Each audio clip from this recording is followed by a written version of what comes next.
नमस्कार दोस्तों, मैं अंजना।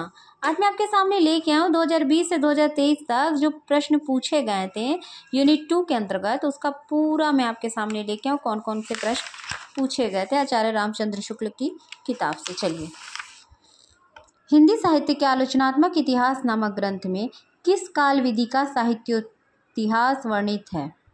तो 693 से लेकर 1693 इसका आंसर होगा। दिसंबर 2022 में पूछा गया था। देसिल बैना सबजन मीठा विद्यापति की पंक्ति है। दिसंबर 2022 में पूछा गया था। राधा के प्रेम संवेदन के माध्यम से जीवन को समझने का एक सफल प्रयत्न किस रचना में है? कनुप्रिया। दिसंबर 2022 में। ठेठ हिंदी की ठाठ अयोध्या किस विधा की रचना है? उपन्यास। दिसंबर 2022 में। और ये अनमेल विवाह के दुष्परिणाम, अधकिला फूल, धर्म की महत्ता। ठेठ हिंदी की ठाठ जो हरिऔध की रचना है, इसमें क्या दिखाया गया है कि अनमेल विवाह के दुष्परिणाम, इसकी विषय वस्तु ये है। और अधकिला फूल इनकी एक और रचना है जिसमें धर्म की महत्ता दिखाई गई है। चिट्ठियाँ हो तो हर कोई बाँचे, बहुत बार ये प्रश्न पूछा गया है। निम्न में से किस साहित्यकार के पत्रों का संग्रह है? तो ये रेणु के पत्रों का संग्रह है। और भारत यायावर ने संपादन 65 व्यक्तियों को लिखे गए तरह तरह के पत्र हैं। किसी भाषा और साहित्य में व्यवहार का ना होना इस बात का परिणाम नहीं है कि उस भाषा का अस्तित्व ही नहीं था। ये क्या है? शुक्ल 2022 में पूछा गया था।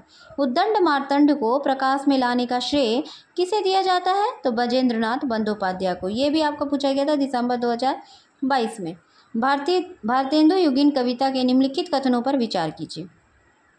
ये आपकी कूट वाले प्रश्न थे, तो जो सही है वही मैंने लिखा है। दशरथ विलाप और फूलों का गुच्छा खड़ी बोली में है। गीत गोविंद और वर्षा विनोद रचनाएं। भारतेंदु के प्रातः स्मरण कविता में बंगाल के प्यार खंड के छंद का प्रयोग किया गया। भारतेंदु ने रस्सा नाम से उर्दू में कविताएं लिखी और अब्र नाम से प्रेमघन लिखते थे। इसमें क्वेश्चन इस तरह से पूछा गया था, भारतेंदु क्या कहते हैं? अब्र नाम से लिखते थे कूट वाले प्रश्न में, लेकिन नहीं, भारतेंदु रसा नाम से लिखते थे, उर्दू में कविताएं लिखी। आत्मकथा के संबंध में निम्नलिखित कथनों पर विचार करें। अर्धकथानक किसका है? बनारसी दास का है। जोश मलिहाबादी किसका? यादों की बारात, अमृता प्रीतम, रशीदी टिकट।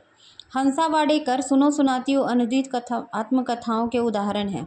अपनी खबर आत्मकथा उग्र की है। दिसंबर 2022। जितना भी मैंने भी बताया सब दिसंबर 2022 का पूछा गया प्रश्न है। अब आगे और प्रश्नों को लेकर के चलते हैं। ये देखिए, प्रताप नारायण मिश्र को हिंदी का एडिशन कहा जाता है। निबंध के क्षेत्र में आत्मसंव्यक्त निबंध का जन्मदाता भी माना जाता है। उनके निबंधों में संस्कृत और उर्दू शब्दों के साथ साथ बैसवाड़े के ग्रामीण कहावतों और शब्दों का भी प्रयोग मिलता है।